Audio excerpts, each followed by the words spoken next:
बच्चों, आप सभी का फिजिक्स क्लासेस में स्वागत है। आज हम लोग पढ़ेंगे फोर्स। बल क्या है, बल के क्या मात्रक होते हैं, बल की क्या परिभाषा है, बल किसे कहते हैं, इसके बारे में हम लोग पढ़ेंगे। डिफिनीशन देने से पहले बच्चे आप बल के बारे में जान जाएं।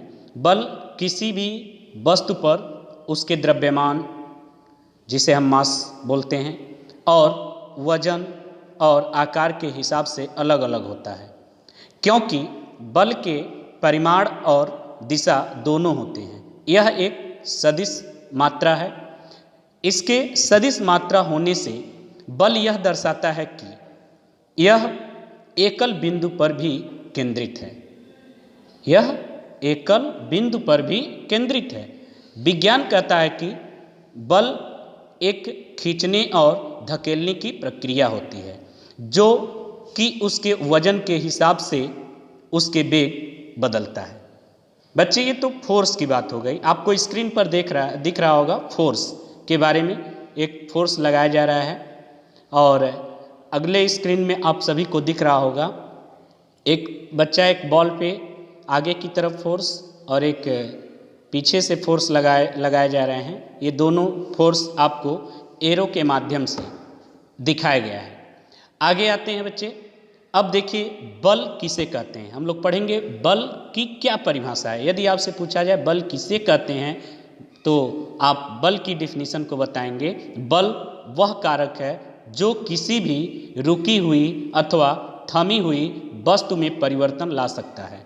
जब कोई वस्तु किसी भी सीधे रास्ते पे चल रही होती है तो उसे रोकने के लिए या उसकी गति को और तेज करने के लिए जिस कारक का उपयोग किया जाता है उसे ही बल कहते हैं।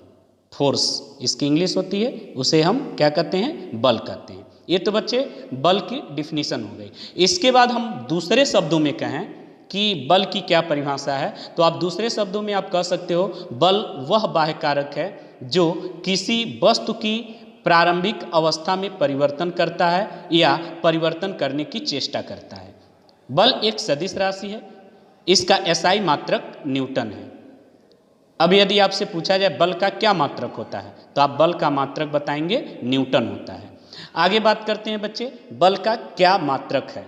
बल का मात्रक क्या है, तो आपको स्क्रीन पर दिख रहा है बल की इकाई, यानी बल का जो मात्रक होता है एमकेएस पद्धति में न्यूटन होता है तथा किग्रा मीटर पर सेकेंड स्क्वायर, और सीजीएस पद्धति में डाइन और ग्राम सेमी पर सेकेंड स्क्वायर, तथा 1 न्यूटन इज इक्वल टू होता है 10 के घात 5 डाइन।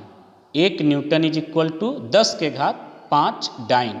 ये आप लोग नोट कर लेंगे। अक्सर पूछा जाता है 1 न्यूटन इज इक्वल टू कितना होता है, तो आप बताएंगे 10 के घात 5 डाइन होता है। आगे बात समझ में। अगला है कि बल का एसआई मात्रक जो होता है वो न्यूटन होता है। बल एक सदिश राशि है। इसमें परिमाण और दिशा दोनों होते हैं, इसलिए यह एक सदिश राशि है। आगे किलोग्राम बल, KGF, किलोग्राम बल क्या होता है बच्चे। 1 किलोग्राम की वस्तु को पृथ्वी कामा कर लेंगे, इसके केंद्र की ओर जिस बल से आकर्षित करता है उस बल को किलोग्राम बल कहते हैं। किलोग्राम बल इज इक्वल टू होता है बल न्यूटन में और प्रति ग्राम। किलोग्राम बल इज इक्वल टू बल न्यूटन में प्रति ग्राम। ये है किलोग्राम बल। अब इसके बाद है बच्चे बल कितने प्रकार के होते हैं। स्क्रीन पर आपको दिख रहा है, आप नोट्स भी बनाते चलेंगे। बल कितने प्रकार के होते हैं, तो पहला बल होता है कांटेक्ट फोर्स, जिसको हम कहते हैं संपर्क बल। संपर्क बल किसे कहते हैं, आप नोट करें, स्क्रीन पर भी दिख रहा है। जो बल वस्तु के संपर्क में आने पर कार्य करे उसे हम संपर्क बल कहते हैं। संपर्क बल 2 प्रकार का होता है, पेशीय बल और घर्षण बल। अब बच्चे बात करते हैं पेशीय बल किसे कहते हैं। स्क्रीन पर आपको दिख रहा है पेशीय बल, आप हेडिंग डाल लेंगे। पेशीय बल जो होती है हमारी मांसपेशियां अनेक कार्य, जैसे पानी से भरी बाल्टी उठाना, गाड़ी को धक्का देना आदि बलों के द्वारा करती हैं। इसी प्रकार बैलों के द्वारा बैलगाड़ी को खींचना, घोड़े द्वारा सवार को सवारी कराना आदि क्रियाकलाप भी पेशीय बल के उदाहरण हैं। ठीक है बच्चे, ये पेशीय बल के उदाहरण हैं। अब आगे आप सभी को हम बताएंगे घर्षण बल, क्योंकि फर्स्ट ईयर में भी मिलेगा पढ़ने के लिए आगे के क्लास में, लेकिन आप लोग जान जाएं घर्षण बल क्या होता है। ऐसी गतिशील वस्तु में जो विपरीत दिशा में गति कर रही हो और दो सतहों के संपर्क द्वारा जो बल उत्पन्न करती है वह घर्षण बल होता है। फुल स्टॉप कर लेंगे। मैदान में लुढ़क दी गए थोड़ी दूर पर जाकर धीरे धीरे रुक जाती है, ऐसे घर्षण बल के कारण ही होता है जो मैदान की सजा व गेंद के बीच लगता है। आगे है बच्चे असंपर्क बल। असंपर्क बल क्या होता है, स्क्रीन पर आपको दिख रहा है। इस बल में वस्तु के संपर्क की आवश्यकता नहीं पड़ती। यह 3 प्रकार का होता है: चुंबकीय बल, स्थिर वैद्युत बल और गुरुत्वाकर्षण बल। ठीक है, कितने प्रकार के होते हैं? 3 प्रकार के, चुंबकीय बल, स्थिर वैद्युत बल और गुरुत्वाकर्षण बल। इसके बाद है बच्चे चुंबकीय बल किसे कहते हैं, आप हेडिंग डाल लेंगे। तो चुंबकीय बल चुंबक के ध्रुव के बीच आकर्षण प्रतिकर्षण या फिर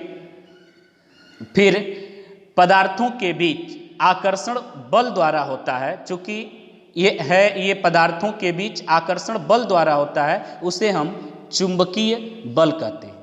इस बल में वस्तु के संपर्क की आवश्यकता नहीं होती, बल्कि दूर से ही प्रभाव उत्पन्न होता है।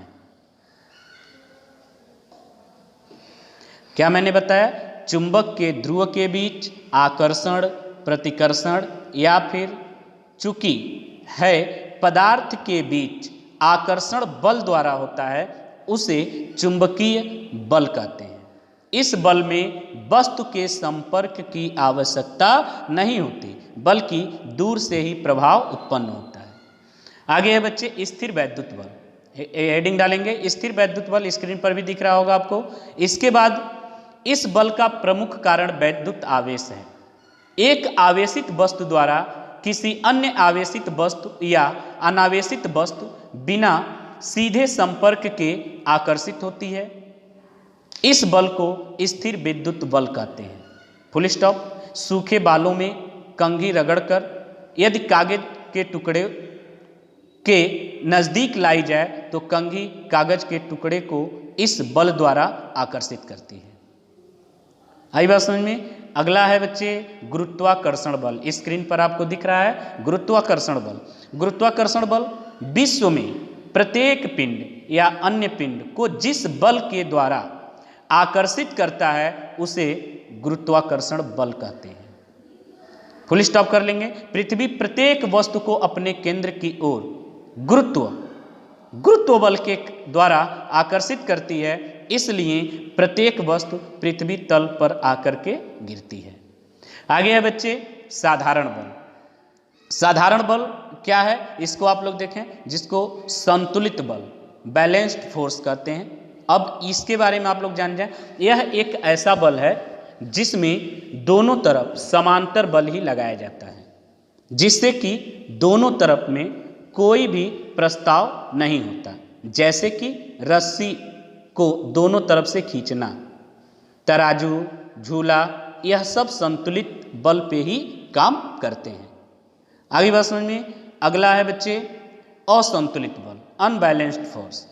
ये क्या है बच्चे? यह वह बल होता है जिसमें प्रस्ताव होता है, जैसे कि रस्सी को दोनों तरफ से खींचा जाए और वह एक तरफ के लोगों को दूसरी तरफ ले आए, तराजू का एक तरफ झुक जाना आदि, ये अनबैलेंस्ड फोर्स यानी कि असंतुलित बल हैं।